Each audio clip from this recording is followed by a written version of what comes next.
All right, everyone. It is 2 o'clock Eastern. I think it's time we get started. Hello, and welcome to today's webcast, How to Take Action with Data, which is going to be the last webcast in NAMA's Springtime Solutions. I'm Eric Larson, Manager of Education, and thank you all for joining us today.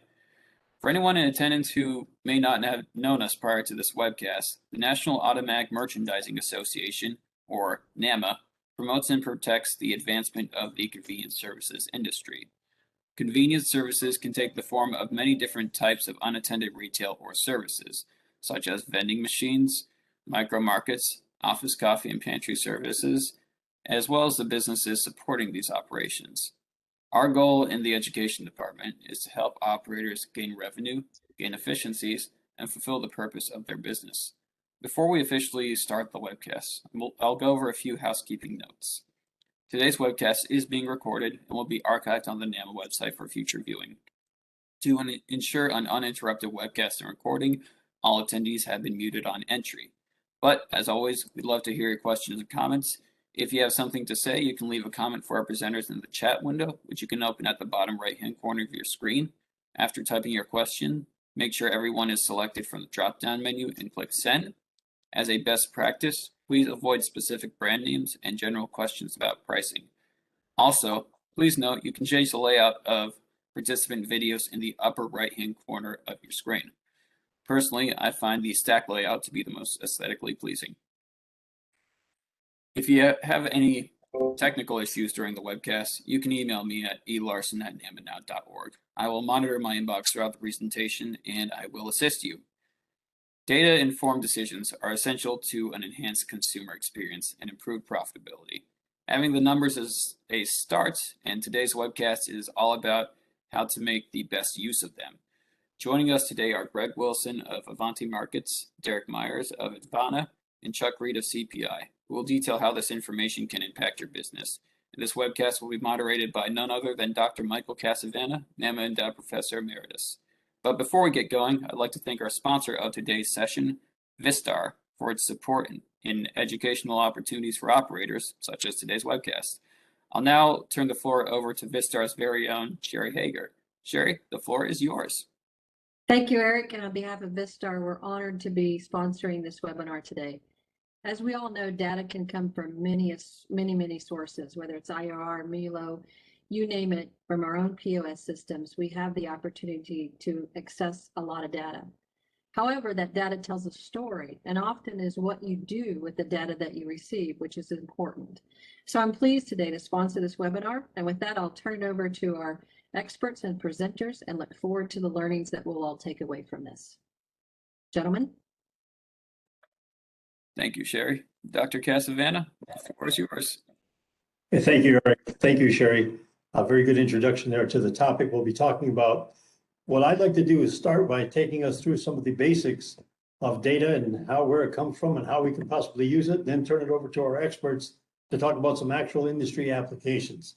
Just to start out, basically, data would be any raw, unprocessed facts or statistics that we have in our business. It might be the number of items sold through a vending machine by looking at DEX reports or MDB reports.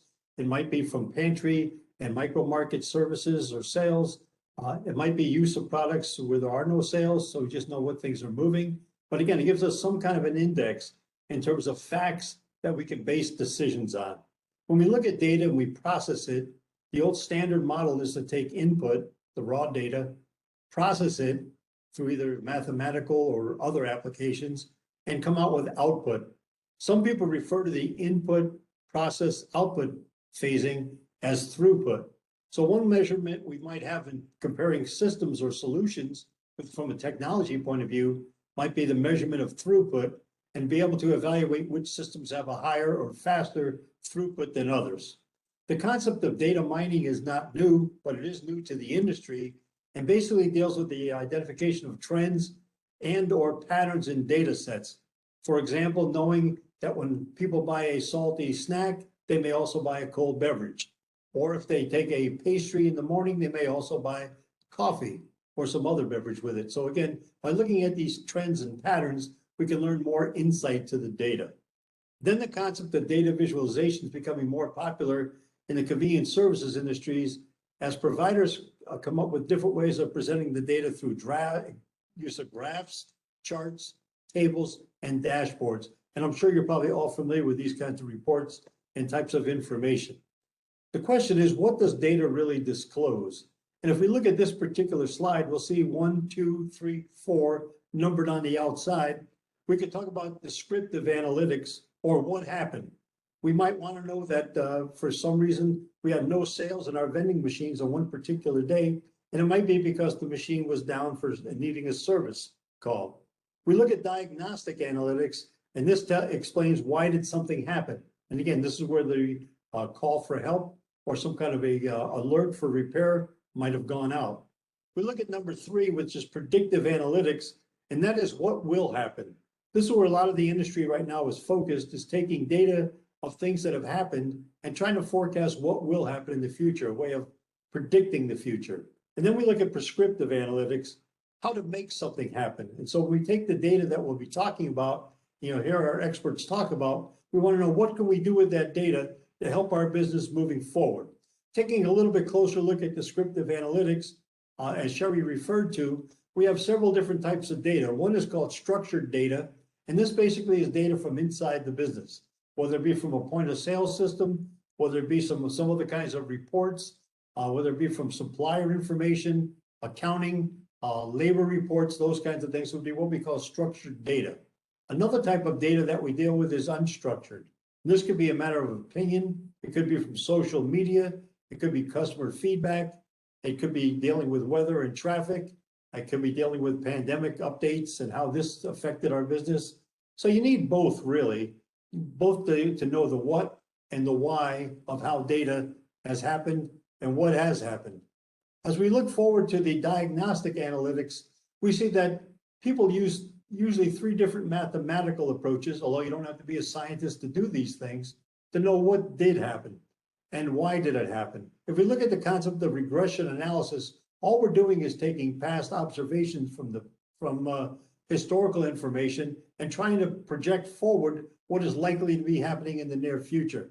And as this slide says, for example, an operator could use regression analysis to estimate product sales based on historical sales data.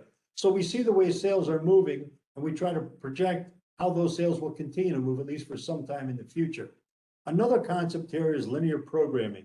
And linear programming, although it sounds complex, is really somewhat simple and deals with how things happen in a specific order. And maybe part of the reason that we have errors in our data or we have errors in our operation are because we've gone out of the linear form, both from the supply chain to our maintenance, to our rejuvenation, to our restocking of products. And as you can see on this slide, we talk about problems related to project planning, productivity, and service scheduling. The third one here is factor analysis. And this, like we talked about with data mining, deals with learning more about how data is related to one another. And as this slide says, for example, analyzing micro-market spending data to identify product bundling patterns. This particular image to the left of the factor analysis is one that was discovered by McDonald's many years ago. And as an example of quick service restaurant data, what they found out when people bought a Big Mac, they also tended to buy fries. And they found out that when people bought a Big Mac and fries, they also bought a cold drink. And so they came up with the concept of bundling these products to create meals. And if you look at the menus now at most quick service restaurants, you'll see they all offer some kind of a bundle, as do micro market operations often, and even vending machines. We look at predictive analysis, what will happen, we see that what we're really dealing with is forecasting, using historical data to make predictions. We're looking at trends, actual insight into observed data, and clustering, again, grouping objects by similarities or by differences. And what you see on this particular slide are a couple of displays, as I mentioned before, with data visualization, a bar chart, a pie chart, and then a text-based graphic that shows several different facts that you can find out about the micro market industry, OCS, and vending. As we move forward and look at the next item, we see that we talked about prescriptive analytics, how to make it happen. Some people refer to this as an analytic value escalator, where we're going up the path, knowing that what we found out, what happened, why it happened, what is likely to happen, how can we make it happen, are ways to optimize our business. So we're going from some kind of hindsight to insight to foresight. And again, very important sequencing of operations. I've tried to identify what I call the 6 P's of convenience services analytics, the 6 areas that might be of interest to operators. And I would say one of the, and you'll hear about all 6 of these from our speakers, is products, determining which items to sell. Placement, determining how to position the items, whether they be in some kind of spiral, whether they be in some type of shelving display, whether they be in some other kind of layout. It'll give you some way of determining how to position the items. And pricing, really determining an appropriate item contribution margin. So we know that at least our business will be profitable, at least in the short run, and for some duration. Promotions, we talk about determining awareness strategies. What should be promoted? How should it be promoted? And again, this could also be based on concepts of bundling, as I mentioned earlier.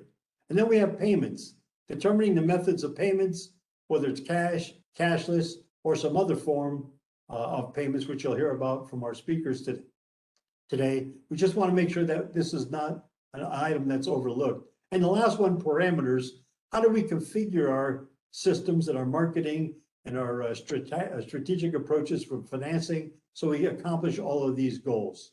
And so as we move forward, what we're looking at is having our expert panels give us a presentation on the use of data and how it can be applied in your business.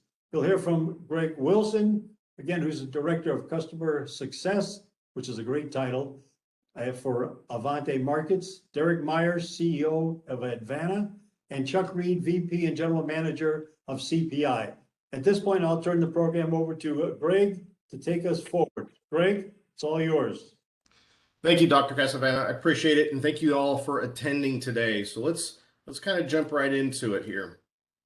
So when we talk about data, data means a lot of different things, and everybody always associates data with numbers, and that's most of the time that's true. But there's a lot of different data points that you need to consider other than just the numbers of something. And one of the key indicators as I speak to a lot of different operators throughout the country, is one that's missed a lot of time is demographics. Demographics is a great data point because that allows you to really focus and hone in on the specific customer that you're trying to sell to. So there's a lot of different kind of demographics out there, from income level to male, female, educational level, and it kind of breaks down into a lot of different what we call collars, and we'll jump into that in just a second. But as far as really understanding each location and the demographics of each location is huge. You can really cater your product offering to that particular demographic. And so demographics, what are they? So a lot of them, we've always heard the term white collar, blue collar, right? Those are pretty simple.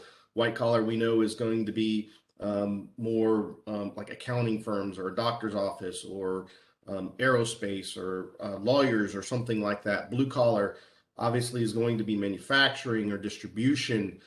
Gray collar is actually a mix of those two, blue and white. And you think of maybe a headquarters that has a big distribution facility, but they also have their headquarter office in the same area. So that would be a mix of blue and white. Pink collar is a female dominated location. So maybe you think of like a call center or hospital would be a good indication of that. And then there's red collar. So you think red collar is government, because they call it red collar because you have to deal with a lot of the red tape and stuff like that when you go through and dealing with certain parameters of going through bids or RFPs with red collar. And so you think of the millennial generations, which is kind of all the buzz and who we're trying to focus to.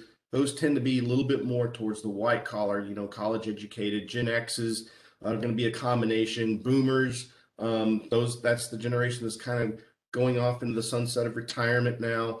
And then you look at the medical and the manufacturing, the technology sector, distribution, which has been, absolutely huge over the past year and a half. The distribution has exploded. And you need to look at the demographics and plan your market accordingly with the proper planogram. Planogram is your plan to succeed. And without one, you got to be really, really careful. So, if you fail to plan, you're going to be planning to fail. Thank you, Mr. Franklin, for that wise advice. So again, let's deep dive into this a little bit. So the planogram is your key to success. This is something that you can go in with. You're planning the demographic for that particular market space. So if it's a white collar location, okay, so what products would we associate with that? So white collar tends to be more premium brands, Starbucks, your energy drinks, healthier options. Cost is not that important to this particular white collar. They'd rather have their brands, and they want a certain type of item, and they're very brand focused. Blue collar is kind of the opposite. You know, they're more willing to accept the off brands or more regional brands. The traditional product offerings, you know, doesn't have to be super healthy. They'd rather give them the Doritos and the Cheetos in a 20-ounce, you know, beverage. And they're a little bit more budget conscious, so they will tend to look at the price a little bit more. And again, gray collar with that mix there, you're going to have the mix of the premium and the mix of the traditional. And there also will be a little bit of mix of the cost conscious as well. So pink collar, again, majority female. Waters, the little salads is always big, but they also like the candy and the ice cream too. So that would be products that you would focus for that. And red collar, it's really going to depend on the location. You might have some healthy requirements due to some of the bidding constraints for that particular location. Usually they put in some kind of healthy numbers in order to, it has to be a percentage of the market has to be healthy items. So you have to look at that as well too. But that's what you're going to drive your planogram on, and that's what you're going to go in and set your market as. Now, for a lot of operators that I've worked with on this and have done this, as you can see below here in the example, the big green squares, that's an example of a planogram on our Avanti AMS system.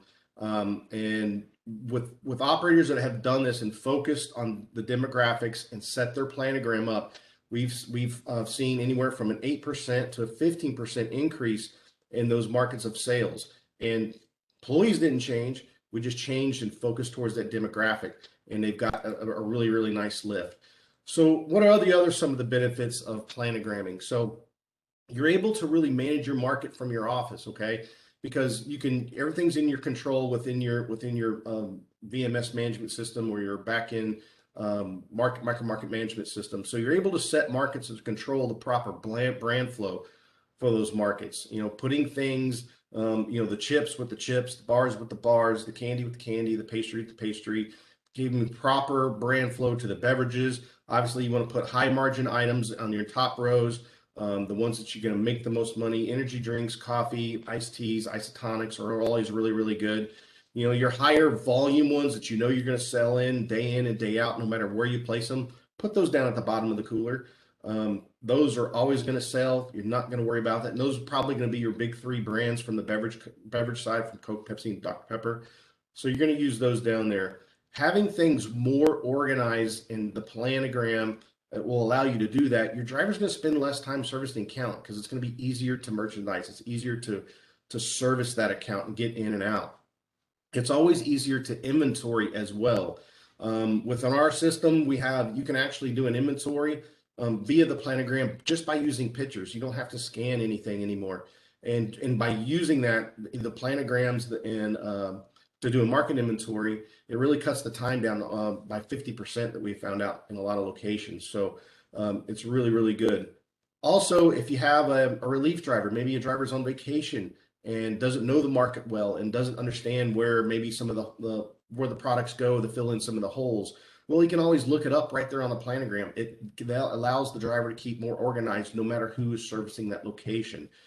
And then you can use the planograms to actually sell space to some potential suppliers. You can say, okay, I've got 100 markets. I can sell you 2 facings in this cooler at this spot. What would you like to put in it? And then you can adhere to that and adhere to that program and meet your commitment to that supplier, because he's going to be paying you for that space. And that way you can planogram it in there. The drivers see it, any relief drivers will see it, and then you can gauge and look at the sales for that particular period or quarter, however long you're running that promotion and selling that space for. So that's another way to drive in a little bit extra revenue back towards your company. Promotions is another great way. So you want to give customers what they want, when they want, how they want it, and they want to do it at a fair price. That's what everybody wants. So there's 3 different types of promotions that I see operators use day in and day out. So product promotions, that's an easy one. We see that all over the place when we go to stores on our own personal time, whether it's a a convenience store or a grocery store, we're always being pounded with promotions, buy one, get one free, buy one, get 50% off. Well, guess what, guys? We can do the same thing. All right. So promote a product, maybe work with your suppliers and do a bulk buy and get a discount on some of these things. And you can promote these, buy 2 Snicker bars and get a free water or something like that to help increase that cart size is what we want to try to do. And then discounts on products. This is really, really popular, especially with fresh food in a lot of markets. You'd rather sell some of this fresh food out on Fridays before the weekend hits.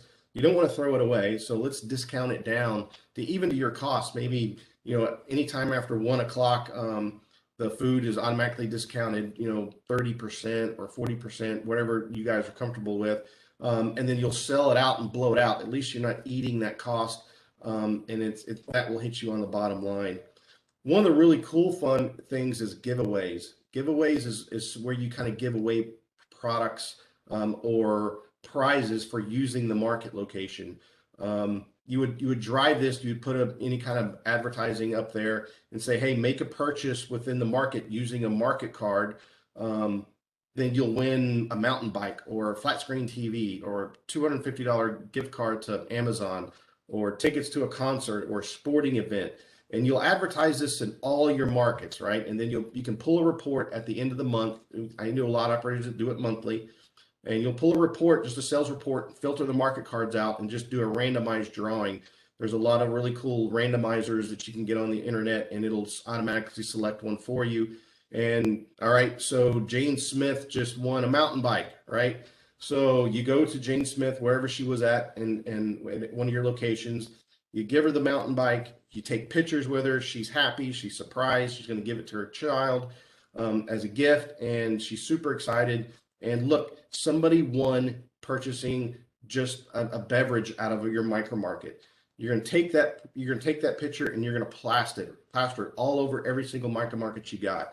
Look, all you have to do is make one simple purchase in a micro market, and you enter, and you have a chance to win. Jane won, and all she did was go in there and she bought a drink one time, and she won. So, what are the benefits of that?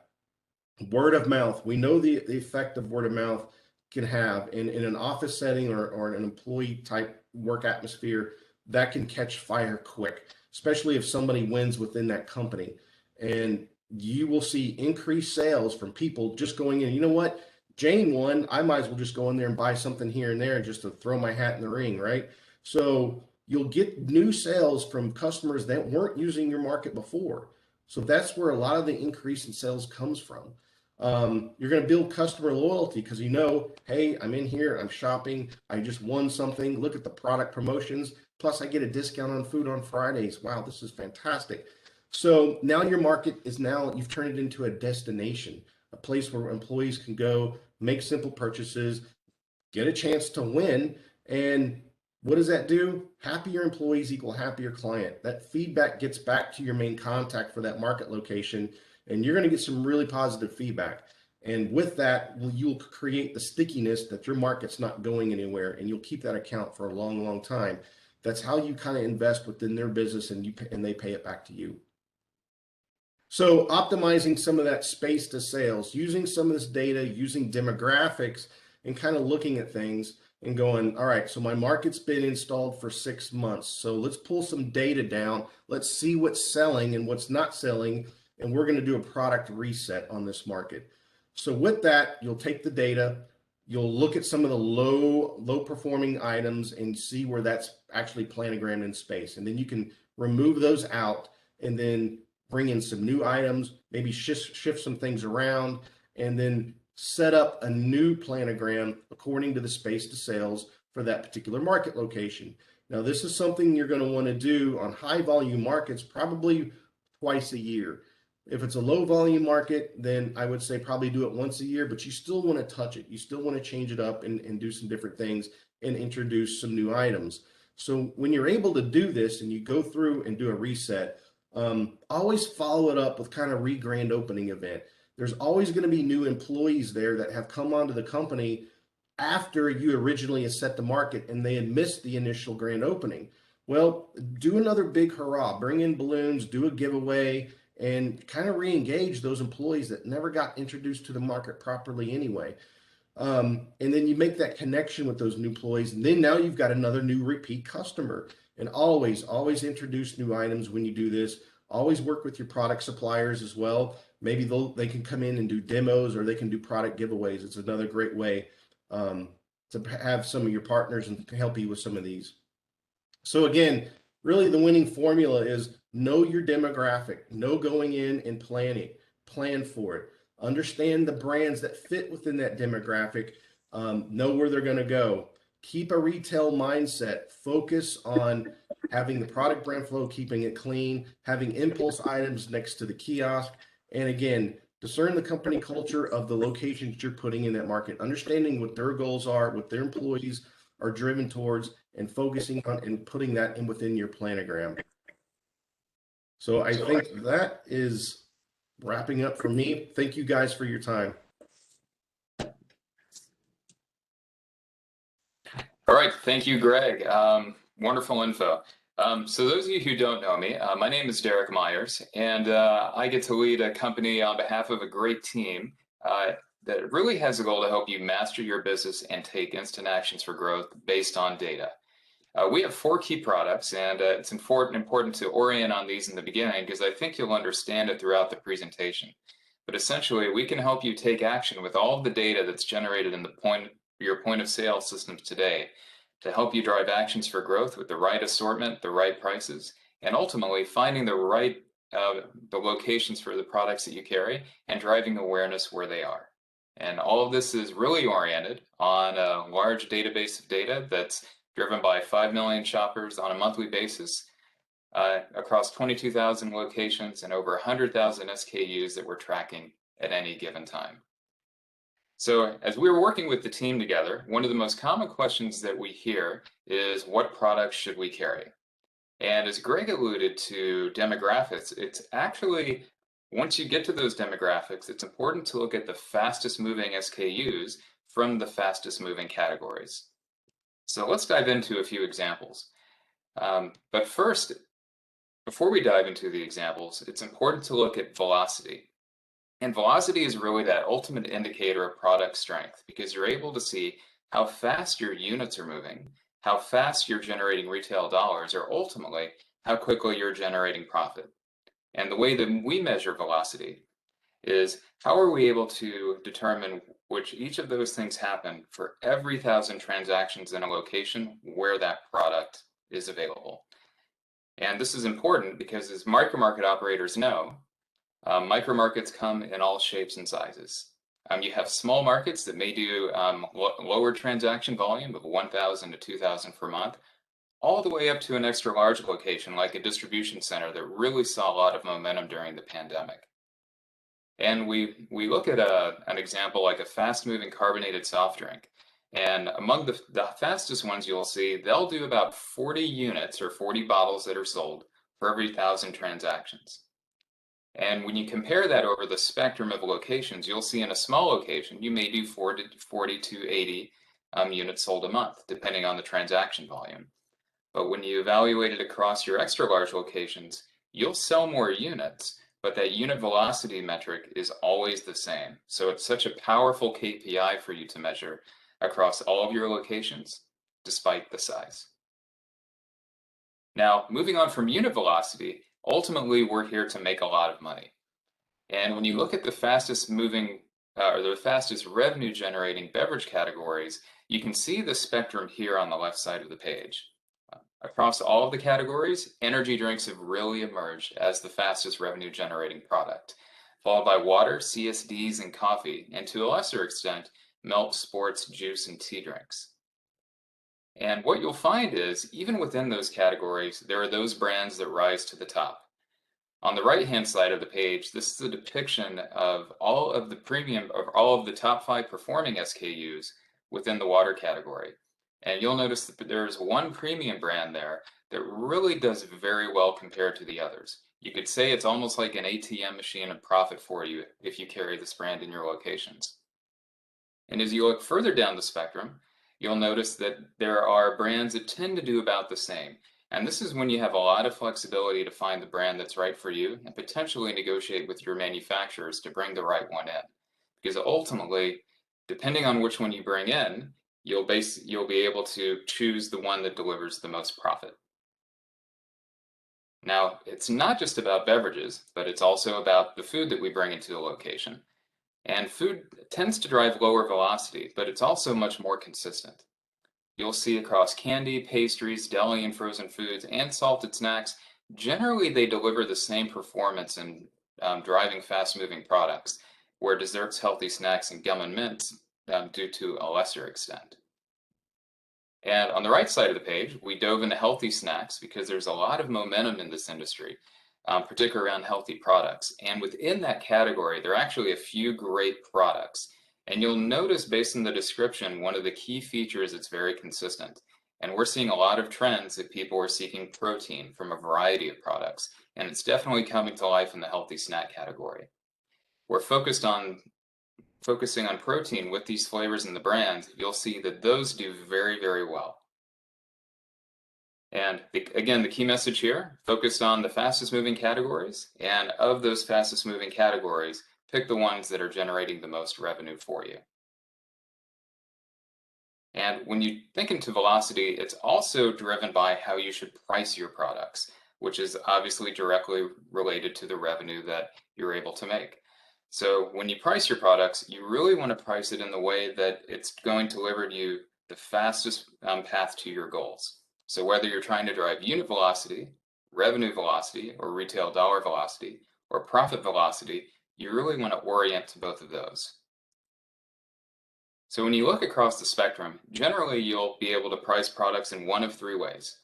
If you go in at a low price, you may sell a lot of units, but the discount on the pricing is impacting really driving your overall revenue down because you're not able to produce enough units to overcome those price discounts. On the other side of the spectrum, you may overprice something, and when that happens, you're selling it at such a high price, you're not generating enough units to ultimately drive your overall top line. So you really want to find that sweet spot in the middle where you're priced to generate the most revenue. And you'll find that depending on the brands and categories that you're looking at, the curve may look a little bit different depending on what you see. So let's look back at some of those examples that we just reviewed, and particularly for premium water. You'll notice on the premium brand side, and this is that first SKU, this one, high, is very beneficial for higher pricing. So this is a brand that has a lot of equity in the marketplace today. It's done very well. And when operators price it on the high side, they're able to actually generate more returns because consumers continue to buy the product despite the higher prices. And when we focus on those same bar categories, this one is a little bit of a different look where there are actually two peaks. And when this happens, this is great because you're able to really focus on one promotional point that you may discount the product to. And then on the higher side, for the higher peak on the right, you'll have a great indication of where you can price it every day to maximize revenue generation. So that's a bit on pricing and choosing the best products. But again, to refocus, definitely choose the fastest moving categories, the fastest moving products they're in, and price them to maximize the most profit or revenue for your categories.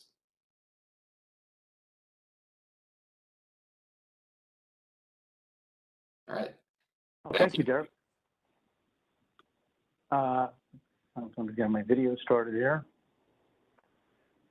So for matter of introduction, I'm Chuck Reed. I'm with CPI. Because CPI touches so many different parts of an operator's business, I'm going to give a couple different specific examples of data and the analytics that we've determined from that, and hopefully it will help the operators determine some ideas around investment decisions and operational decisions. So I'll get started. The first thing I'm going to look at is the thing Dr. Kasavana talked about before, which with payment. In the name of my company, I'm going to start with payment. And I'm going to start with the kind of a myth buster piece around cash. Look, we've all read the headlines that no one uses cash anymore, no one carries cash.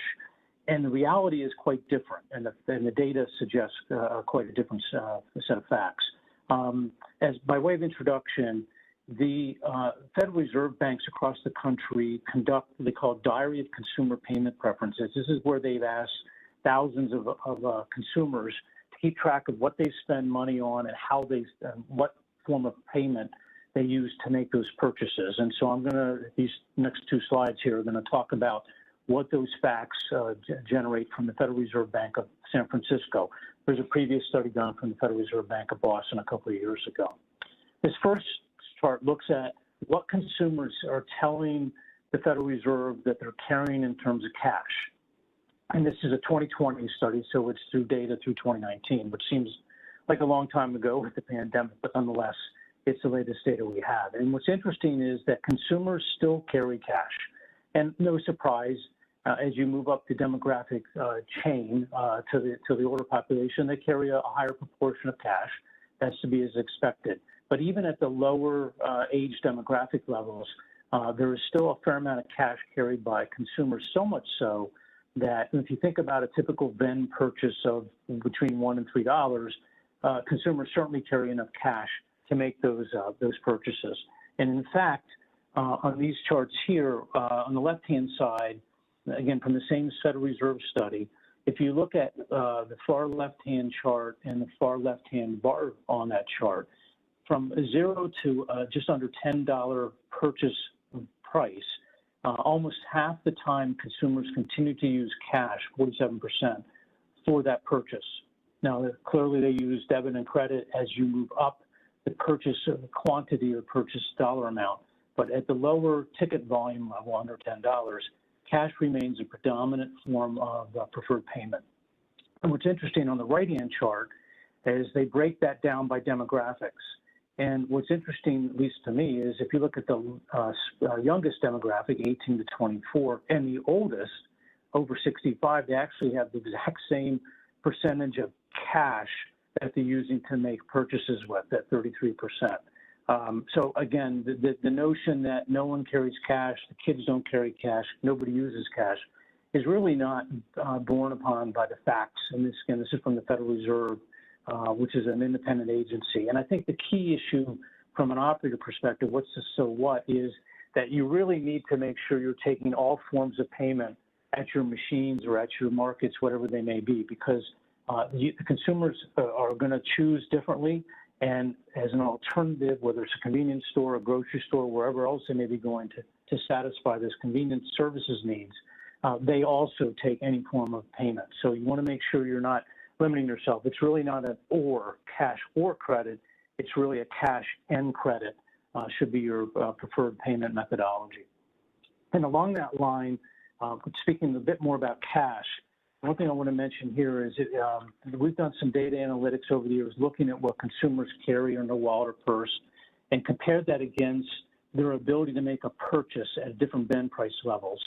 And what we have found is if you're only accepting $1 bills or even just $5 bills, you're limiting your consumers, your Venn patrons, to a certain price point level. And as the prices go up, and we all are driving for higher price points in our machines and our markets, you'll see that on the left-hand side, the 10 and 20 acceptance really starts to make a difference in terms of enabling consumers to make that purchase. And I think the example that you think about is if you go to an ATM to get cash out, you're not getting 1s, 5s, or 10s, you're getting 20s.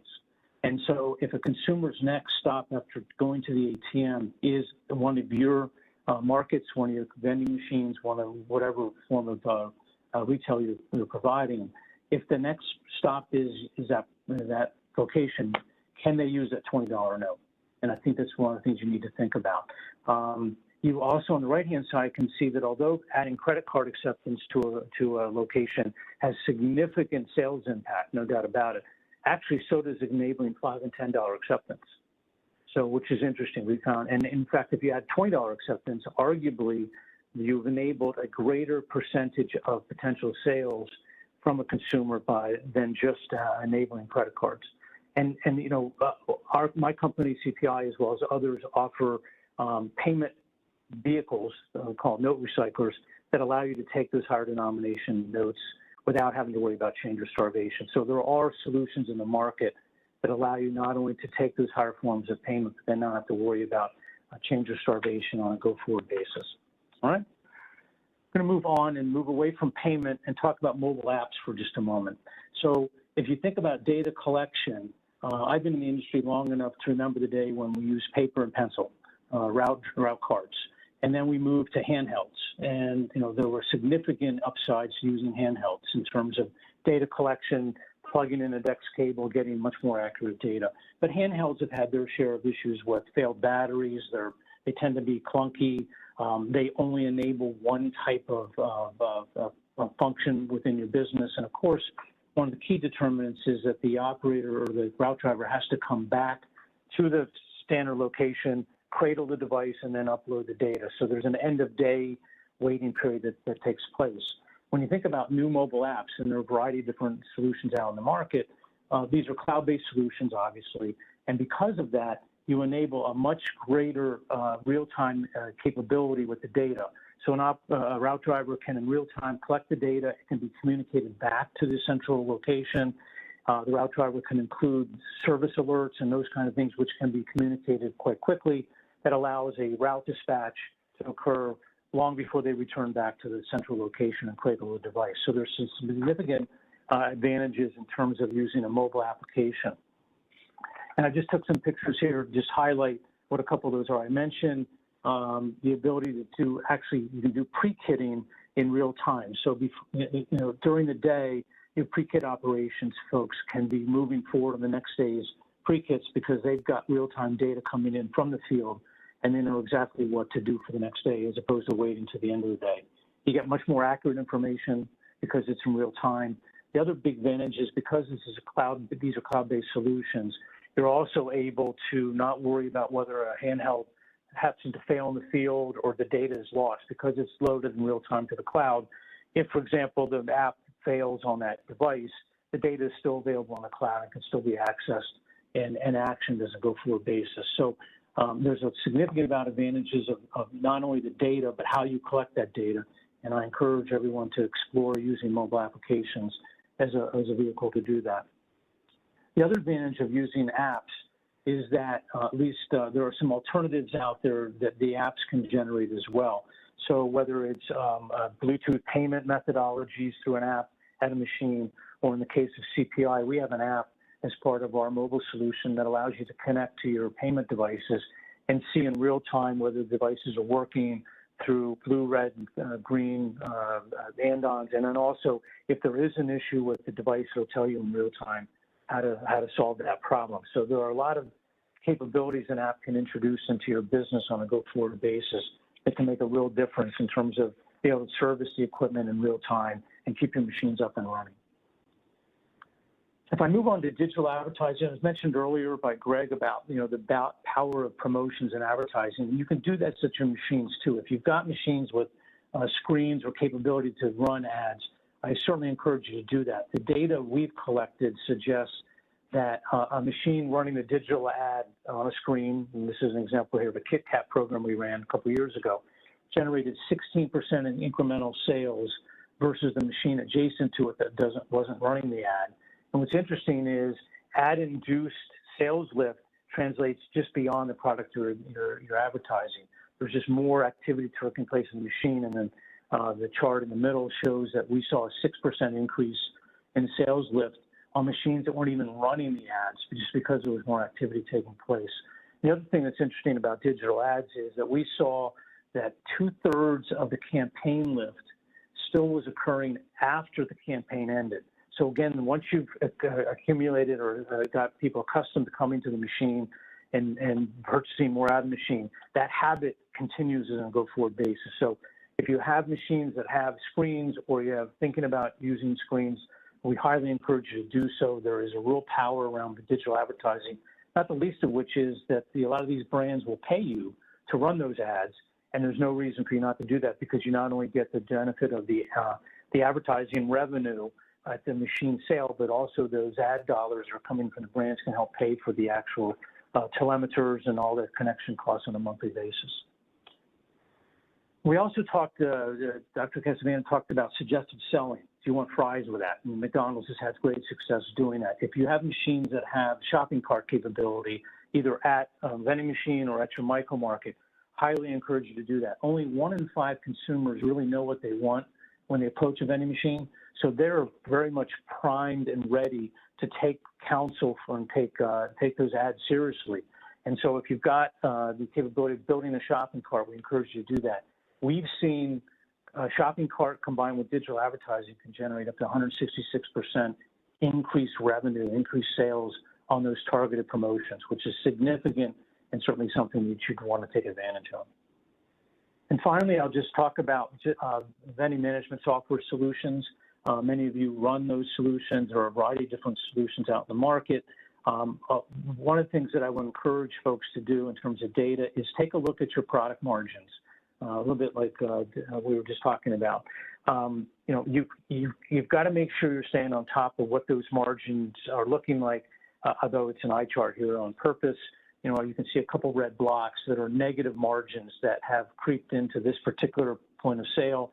And, obviously by running the data and running the reports, you can easily see them. This is an opportunity for you to adjust those prices or adjust something so that you're not losing money on those sales. So again, VMS solutions have a lot of data in them. I encourage you to work with your VMS providers to make sure that the reports that you're getting are really actionable for you and that the data can be something that drives revenue and margins for your business.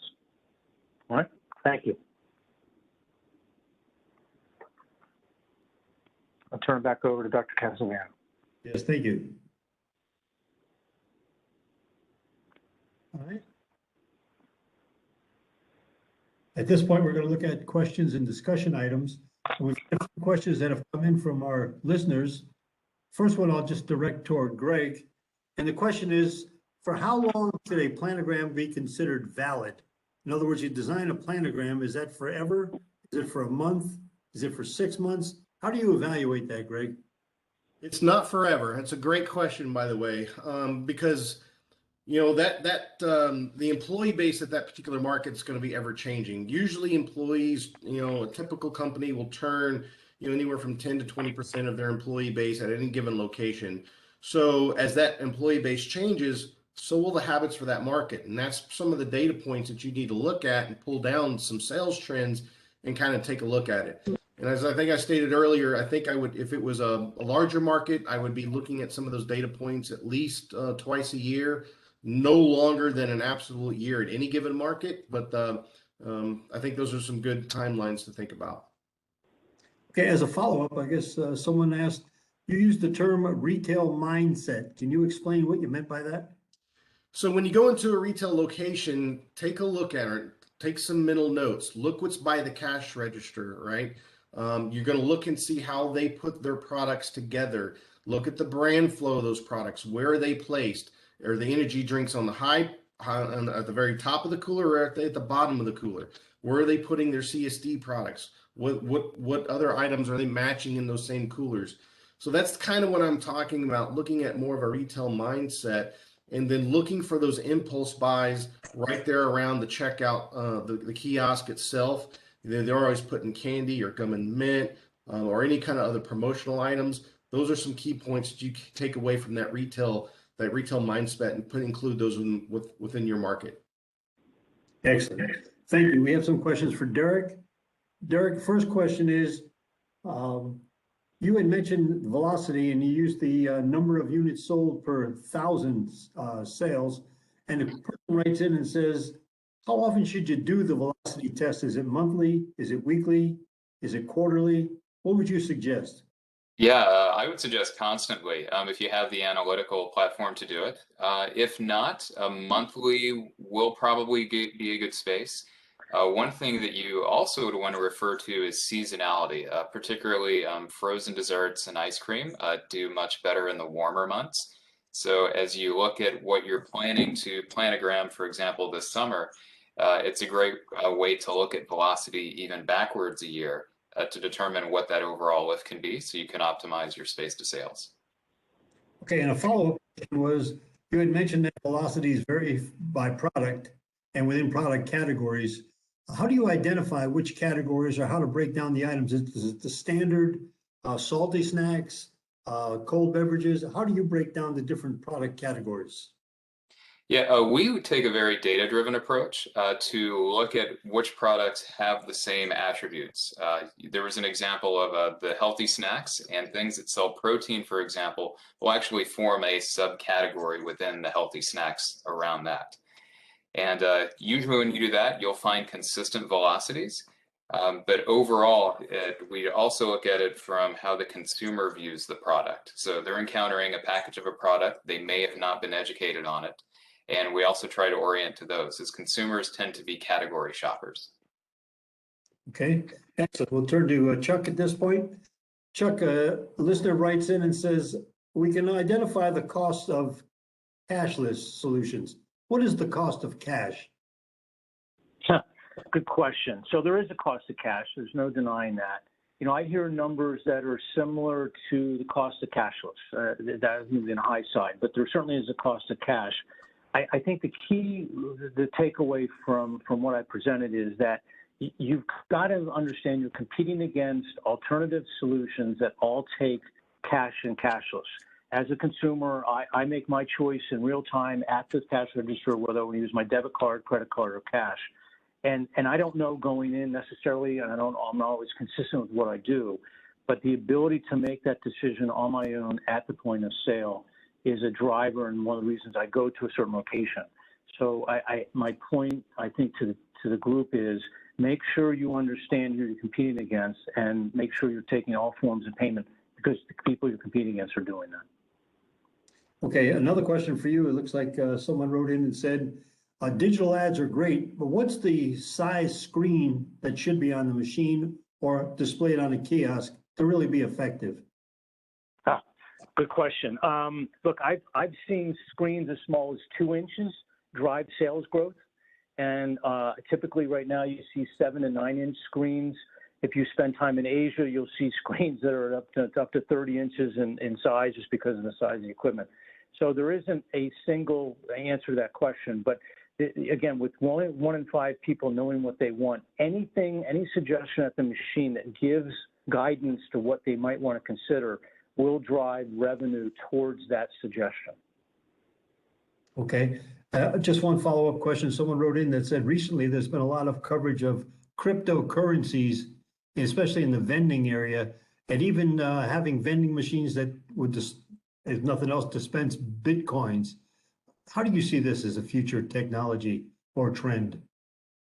We are actively involved in kiosks that are taking and I guess trading Bitcoin or cryptocurrency for with consumers right now. It's actually a growing part of CPI's business outside of the traditional vending channel.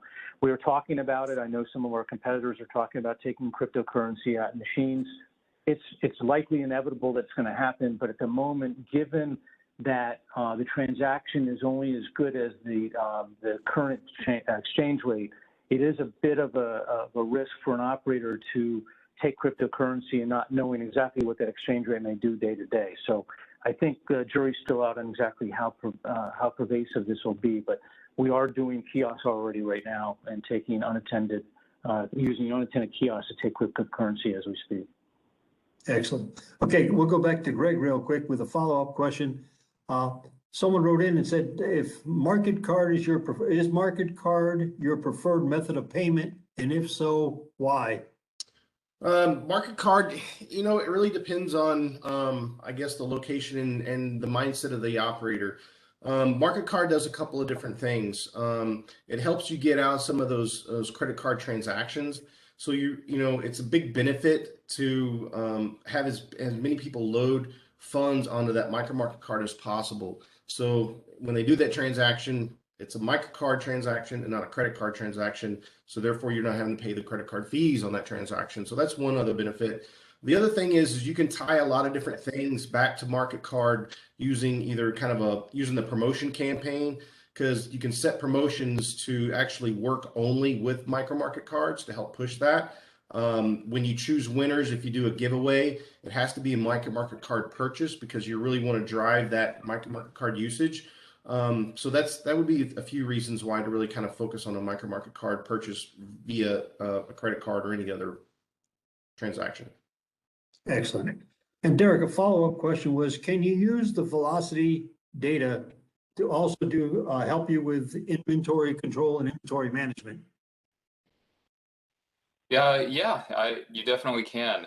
One thing that you can do, if depending on where you're managing the inventory, I'm assuming you're referring to inventory in a location.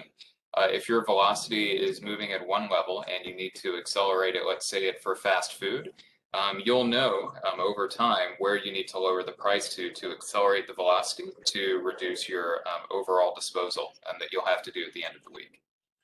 Okay. And we have one last question there for Chuck. Chuck, you had mentioned the shopping cart metaphor on I guess on a vending machine or in a micro market. How advanced does the technology have to be to allow a shopping cart to take place on a device? Well, I believe you can get retrofit solutions from some of the suppliers out there for older equipment as part of a retrofit technology solution. Certainly, I would tell you from a crane perspective, our machines for the last 5 years or longer have had a shopping cart functionality. I believe some of our competitors in the OEM space have had it for at least the last 3 to 5 years as well. So anything more recent than 5 years probably has shopping cart capability already built into the device of some kind. Okay, well, thank you. Excellent. On behalf of all of our presenters, I'd like to say thank you and for a job well done. And at this point, I will turn it back over to Eric. Eric? Hey, the pleasure is all ours. Dr. Kasavana, Greg, Derek, and Chuck, thank you very much for telling us how operators can best use their data. This is one of the most information-heavy webcasts we've had in a while, and that's saying something. So much appreciated, and thank you to Vistar for sponsoring this presentation as well. And though this is the last webcast in NAMA's Springtime Solutions, I'm sure many of you noticed that we still have plenty more upcoming online learning opportunities on the horizon as we lead into our show in August. And I'm going to put a couple on screen right now. So coming up, our next one is going to be an operator open forum, managing demand as America returns in person. And this is part of NAMA's Back to It program. Though the convenience services industry stayed working throughout the last year, the same doesn't go for many of your clients who may have just returned to the workplace recently. So a panel of experts will gather to discuss how they're adjusting to these logistical changes, and the floor will be open to any operators attending who may want to add in their own experiences too. So you can join us for this presentation on June 29th at 2 p.m. Eastern. And after that, we fittingly have Motivating and Cultivating Leadership.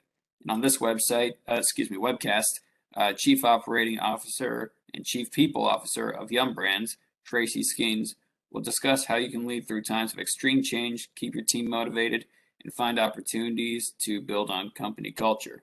You can join us for this one, brought to you by Win, on July 7th at 2 p.m. Eastern.